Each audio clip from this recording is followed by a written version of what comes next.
प्यारे भाइयों और बहनों, आज का जो वचन है वो वचन भजन संहिता 37 का 25 है, जो इस प्रकार से कहता है, मैं लड़कपन से लेकर बुढ़ापे तक देखता आया हूँ, परंतु ना तो कभी धर्मी को त्यागा गया और ना उसके वंश को टुकड़े मांगते देखा है। इंग्लिश में इस प्रकार से Psalm 37:25 कहता है, I have been young and now I am old, yet I have not seen the righteous forsaken or his descendant baking bread। है ना, यहाँ पे जो है हम विशेषकर बातों को देखते हैं जो कि भजनकार अपने जीवन के अनुभवों को लेके शेयर करता है। Like he has been seeing so many things in the world or in the life। है ना, हम जब संसार में आते हैं तो हम बहुत सारी बातों को संसार में सीखते हैं, देखते हैं, जानते हैं, और उस बातों को लेके हमारे जीवन का जो रवैया है ना बदलता है, और फिर हम उसके बारे में है ना कहते हैं। जैसे बहुत सारे लोगों का कहना है कि जो दुनिया है, जो ये संसार है वो बेकार है ना, मैं बेकार में संसार में आया है ना, और यहाँ पे आना सब कुछ व्यर्थ है क्योंकि nothing is good here. Even हम बाइबल में पढ़ते हैं कि सुलेमान जो राजा था वो बहुत ही धनी था, उसके पास पैसे थे, धन थे, दौलत थे, सब कुछ था। ऐसा कुछ नहीं था जो उसके पास नहीं था, लेकिन वो फिर भी इस बात को कहता है कि सब कुछ व्यर्थ है ना। लाइक ही अंडरस्टूड कि दुनिया में जो जितने धन है, दौलत है, ताकतें हैं, आशीषें हैं, खुशियां हैं, ये सब कुछ व्यर्थ है। इसी प्रकार यहाँ पे हम भजनकार को देखते हैं कि भजनकार है ना वो बहुत सारी बातों को मनन करता है, और मनन करने के बाद भजनकार इस बात पे है ना वो फोकस करके बताता है और लिखता है कि मैंने सब कुछ देखा है ना, मैंने सब कुछ देखा, लेकिन फिर भी मैंने एक बात को देखा, और वो ये है कि मैं लड़कपन से, इसका मतलब बचपन से लेके बुढ़ापे तक को यहाँ पे बताता है कि मैं लड़कपन से लेके बुढ़ापे तक देखता आया हूँ, परंतु ना तो कभी धर्मी को त्यागा गया और ना उसके वंश को टुकड़े मांगते हुए देखा। यहाँ पे वो इस बात को बताता है ना कि बहुत सारी बातें हमने दुनिया में देखी, लेकिन मैंने नहीं देखा, क्योंकि जो धर्मी है ना उसके विषय में परमेश्वर का वचन साफ रीति से कहता है कि ना केवल मैं उसे आशीष दूंगा, लेकिन उसके बच्चों को, उसके संतानों को मैं नहीं छोड़ूंगा। That means they will not है ना बेग ब्रेड, मतलब वो किसी भी चीज के लिए है ना घटी में नहीं होंगे, वो कमी में नहीं होंगे, वो देने वाले होंगे, वो लेने वाले नहीं होंगे। वो ऐसे लोग होंगे जो किसी के सामने हाथ नहीं फैलाएंगे, है ना। ये एक धार्मिकता की ब्लेसिंग है, ये एक आशीषित जीवन की ब्लेसिंग है, एक बेनिफिट ऑफ राइचसनेस है ना। तो हम अगर देखेंगे तो राइचसनेस क्या होता है, राइचसनेस को अगर आप देखो तो वो आप उसको राइचस भी बोल सकते हो, धर्मी बोल सकते हो, धार्मिकता बोल सकते हो। और ये धार्मिकता जो शब्द है वो वचन में बाइबल में 540 टाइम्स है ना, 540 बार ना ये जिक्र किया गया है, इसका जो है उल्लेख किया गया है। और 520 ऐसे वचन हैं बाइबल में जहाँ पर इस वचन को धार्मिकता या धर्मी है ना वचन को बताया गया है। और इसका कंडीशन क्या होता है, धार्मिक व्यक्ति का जो शर्त क्या होता है, वो धार्मिक व्यक्ति कौन होता है अगर हम ढूंढे तो बाइबल बताती है धार्मिक व्यक्ति वो होता है जो परमेश्वर के शर्तों के हिसाब से अपने जीवन को जिए, है ना। अगर आप परमेश्वर के शर्तों के हिसाब से अपने जीवन को नहीं जीते हैं, आपका जीवन आपके अनुसार जिया जाता है, आप अपनी सोच, अपने विचार, अपने मन की बातों को लेके, अपने दिल की बातों को लेकर अगर अपने जीवन को जीते हैं तो आपका जो जीवन है वो परमेश्वर को नहीं भाता। जो जीवन परमेश्वर को नहीं भाता वो जीवन राइचसनेस या राइचस या धर्मी या धार्मिकता के कैटेगरी में नहीं आता। अगर नहीं आता तो आशीषें भी नहीं आती, क्योंकि बाकी जो आशीषें हैं जो अन्यजातियों के जीवन में हम देखते हैं वो क्षणिक भर की आशीष होती है ना, कभी है तो कभी बिल्कुल खत्म हो जाती है। लेकिन जो परमेश्वर के लोगों के जीवन की आशीष है वो ऐसी नहीं होती, परमेश्वर के लोगों के जीवन की आशीष जो है वो बनी रहती है। यहाँ पे हम देखते हैं धार्मिकता जो है एक वरदान होती है जो परमेश्वर हमारे जीवन में डालता है, ताकि हम उस वरदान को प्राप्त करके परमेश्वर को खुश करने का जीवन जिए और उसके बदले में उससे बहुत सारी आशीषों को ले सके।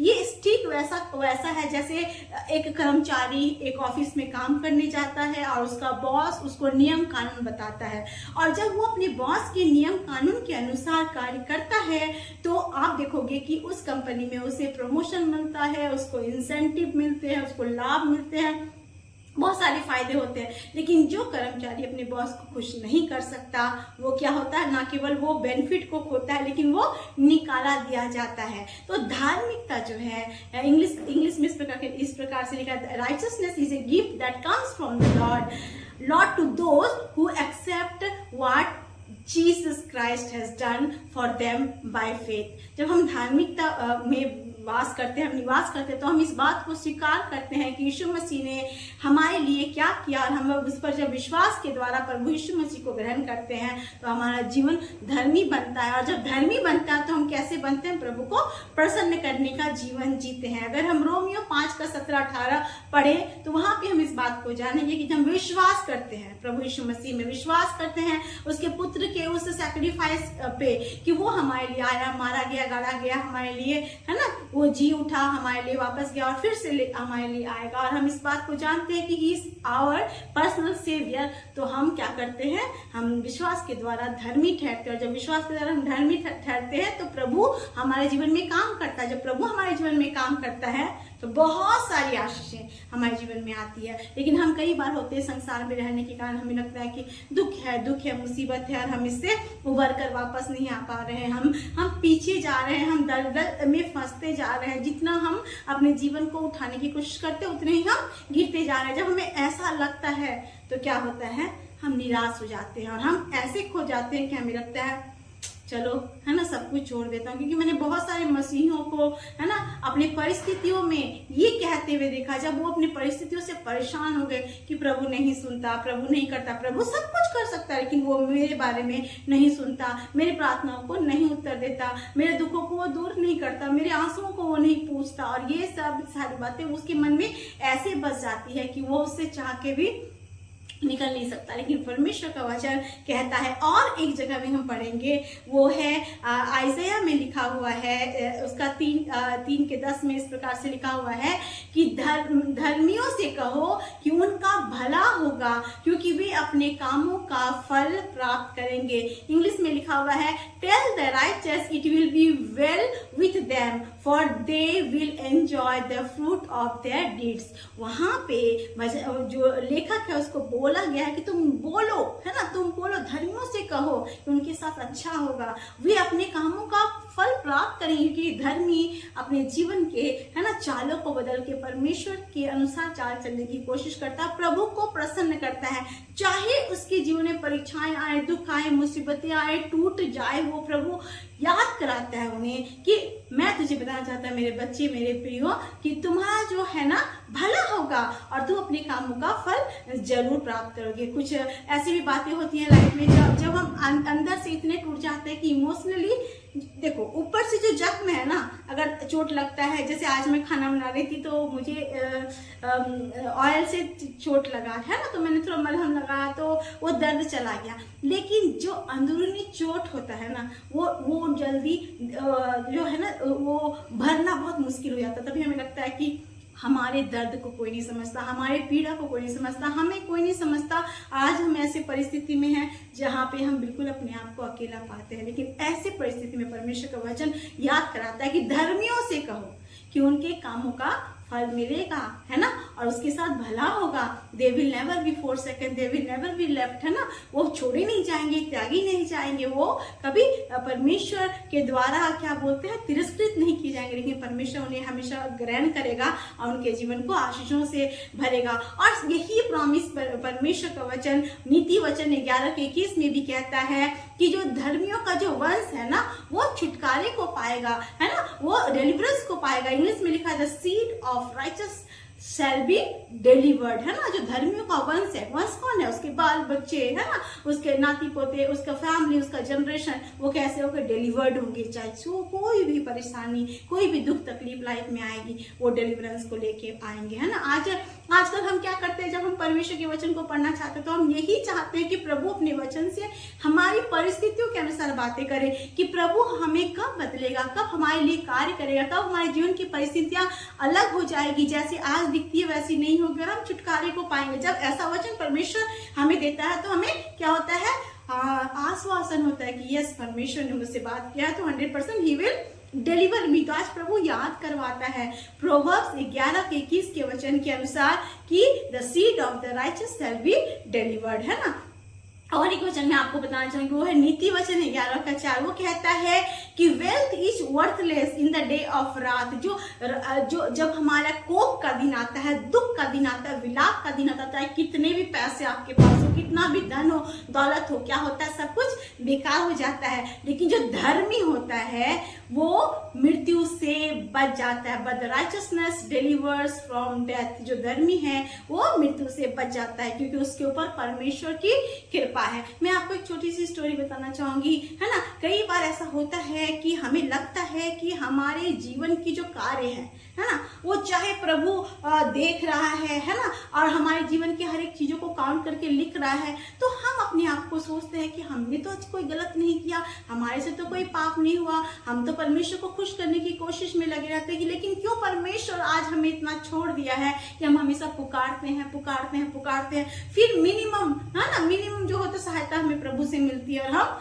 पार लगाते हैं। लेकिन प्रभु का वचन कहता है, प्रभु ने हमारे लिए वो आशीष को रखा जो देख नहीं सकते, वो जान नहीं सकते। एक ना एक दिन वो आशीषें जरूर आपके जीवन में आएगी। बस शर्त जो है वो आपके सामने ये है, you have to be righteous, है ना। You have to please the lord, you have to fulfil the condition of the lord. परमेश्वर ने जो शर्त आपके लाइफ के लिए रखी है, जो नियम आपको दिया है, उस नियम को लेकर जब आगे बढ़ेंगे तो आप कभी भी लज्जित नहीं होंगे। मैं आपको गवाही देना चाहती हूँ। एक स्त्री थी जो कि एक ऑफिस में काम करती थी, है ना। उस ऑफिस में काम करती थी तो वहां पे जितने लोग कर्मचारी बाकी लोग काम करते थे, वो लोग भी मेहनत करते थे, वो लोग भी काम करते थे, ये भी काम करती थी। लेकिन ये परमेश्वर का भय रखती थी, तो ये कभी भी छोटा से छोटा भी गैर कानूनी काम या फिर ऐसी कोई भी बात जो कि क्या बोलते हैं इसको, 2 नंबर का काम नहीं करती थी। She was not someone who was pleasing the boss. वो बॉस को जो है खुश करने के लिए नहीं करती थी काम, लेकिन वो अपने काम को ईमानदारी से करती थी और परमेश्वर को खुश करने के लिए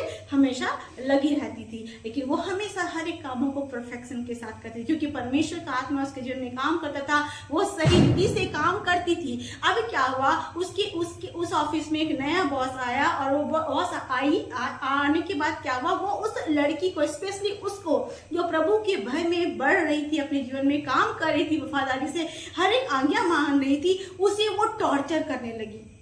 विदाउट एनी रीजन उसको बुलाती थी, कहती थी तुझे इस जॉब में किसने रखा, तू तो काबिल नहीं है, तुझे तो कुछ नहीं आता, तू क्या काम कर लेगी, तुझे तो ये प्रॉब्लम है, तुझे तो वो प्रॉब्लम है, देखो मेरे क्वालिफिकेशन इतनी ज्यादा है, मैं इतनी पढ़ी लिखी हूँ, मैं इतनी टेक्निकली क्या बोलते हैं यहाँ के लिए फिट हूँ, मैं इतनी अच्छी हूँ, तब मैं इस पोस्ट में आई और मैं तेरी बॉस बन के आई। लेकिन अगर मैं तुझे देखती हूँ तो तू तो बेकार है, तुझे यहाँ पे किसने रखा।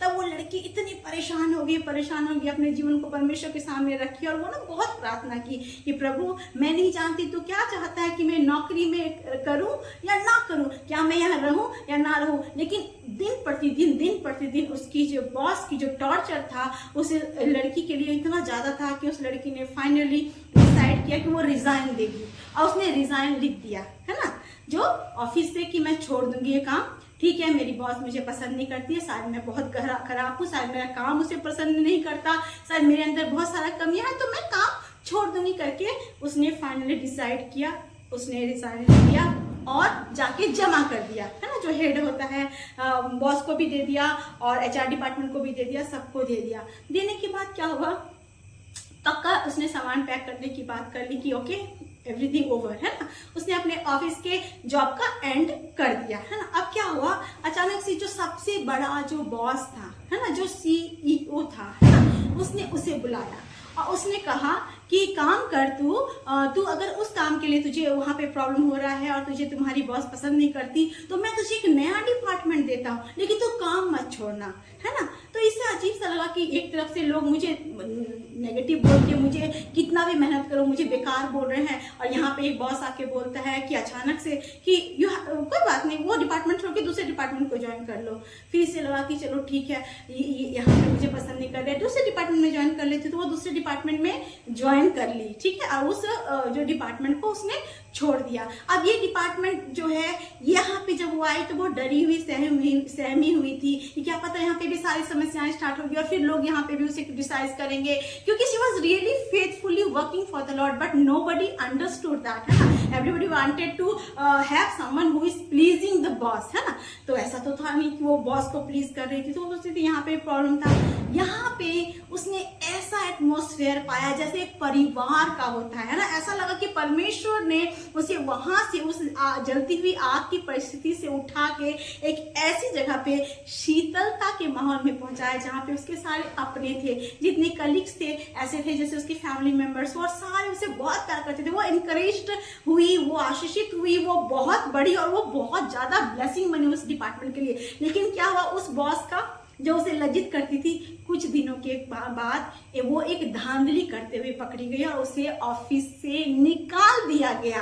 और जो ऑफिस से निकाल दिया गया, ये उसको देख के दंग हुआ, उसे याद कराया कि परमेश्वर का वचन कहता है कि धर्मी क्या है, मृत्यु से बच जाएगा, विपत्ति से बच जाएगा, लेकिन जो दुष्ट है ना, दुष्ट की जो धन संपत्ति भी उसे नहीं बचा सकेगी। सच में वो लेडी निकाल दी गई, लेकिन ये लड़की आशीषित हुई और काम करने लगी, प्रभु को महिमा दी। तो इस कहानी से हम ये सीखते हैं कि जब हम परमेश्वर को भाते हैं, जब हमारे काम परमेश्वर को भाते हैं, जब हमारा चाल चलन परमेश्वर को भाता है, तो प्रभु रिमाइंड कराता है और वो कहता है धर्मियों से कहो, है ना, कि उसके साथ भला होगा और उसके कामों का क्या होगा, उसके कामों का फल वो प्राप्त करेंगे। आइजिया 3:10 में इस प्रकार से परमेश्वर ने कहा, tell the righteous it will be well with them for they will enjoy the fruit of their deeds. और फिर हमने पहला वचन क्या पढ़ा था, साम 37:25 में, कि मैं जवान, मतलब बचपन से, लड़कपन से, है ना, मैं बूढ़ा हो चला, मैं बूढ़ा होने के बाद भी मैंने कभी नहीं देखा कि धर्मी को परमेश्वर ने त्यागा हो,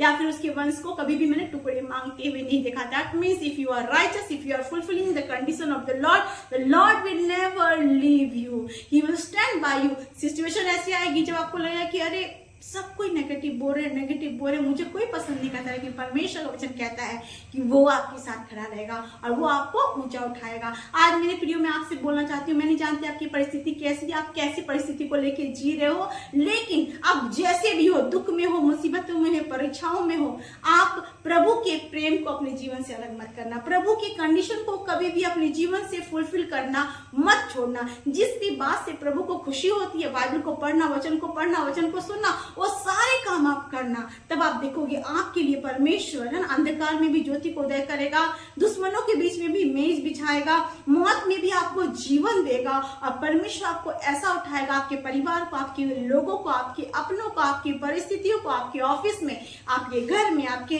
संसार में, आपके क्या बोलते हैं एटमॉस्फेयर में, हर तरफ परमेश्वर काम करने लगेगा। और आप इस बात को जानोगे कि मैंने भी सब कुछ देखा, लेकिन आई हैव सीन कि परमेश्वर धर्मी को कभी नहीं छोड़ता, कभी नहीं त्यागता है। इसलिए धर्मी होने का बहुत बेनिफिट है, और हम इंसान हैं, हम सबको बेनिफिट चाहिए, तो परमेश्वर के शर्त को पूरा करें और परमेश्वर से ढेर सारी आशीषों को प्राप्त करें। आइए हम प्रार्थना करते हैं और परमेश्वर से प्रार्थना करते हैं कि प्रभु परिस्थितियां कैसी भी क्यों ना हो, प्रभु हमारी सहायता कर कि हम भी धार्मिकता के जीवन को जी सके और आपकी महिमा अपने जीवन से कर सके। हालेलुया।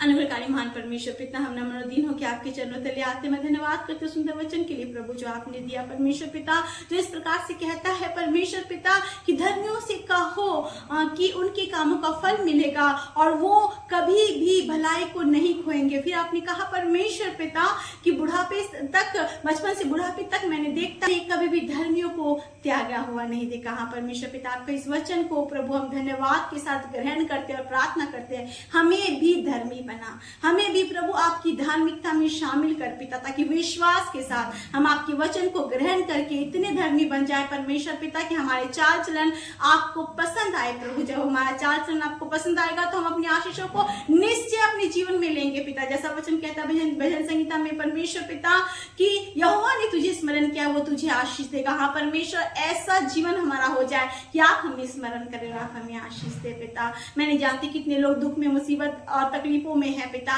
लेकिन आज प्रार्थना करती हूँ कि उनके जीवनों को बदल दे, वो आपकी ओर देखे, वो आपकी धार्मिकता को देखे प्रभु और अपने भी धर्मी बन जाए परमेश्वर पिता। क्योंकि आपने वचन में कहा है अपने आप को पवित्र करो, यहोशू 1:5 में, तब कल के दिन यहोवा तेरे बीच में बड़े बड़े कार्य को करेगा। परमेश्वर पिता हम ना केवल परमेश्वर अपने आप को आपको पवित्र करे, लेकिन आपके बड़े बड़े कार्य को, आशीषों के कार्य को प्रभु, आपके सारे बेनिफिट्स को अपने जीवन में देख सके पिता। हर एक को छूना, आशीष देना, आंसुओं को पोंछना परमेश्वर पिता, हर एक के एंड को बिगिनिंग में बदलना परमेश्वर पिता, हर एक की जरूरतों को पूरा करना, चाहे जो भी कष्ट हो प्रभु, वो सारे कष्ट दूर हो परमेश्वर पिता। आपकी प्रेम उनके जीवन में उदय होने पाए, वो जाने यीशु ही प्रभु है। वो इस बात को जाने की जब हम प्रभु यीशु को प्रसन्न करते हैं, परमेश्वर को प्रसन्न करते हैं, पवित्र आत्मा के साथ चलते हैं, तो हम किसी भी बात में घटी में नहीं रहते, लेकिन हम आशीषों को पाते हैं। धन्यवाद करते हैं पिता, आपने प्रार्थना सुना, हर एक श्रोताओं को आशीष दिया प्रभु, एंड मैं विश्वास करती हूँ कि दे विल रिसीव योर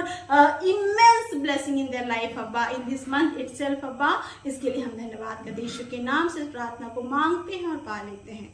आमीन आमीन आमीन। Praise the Lord, God bless you all.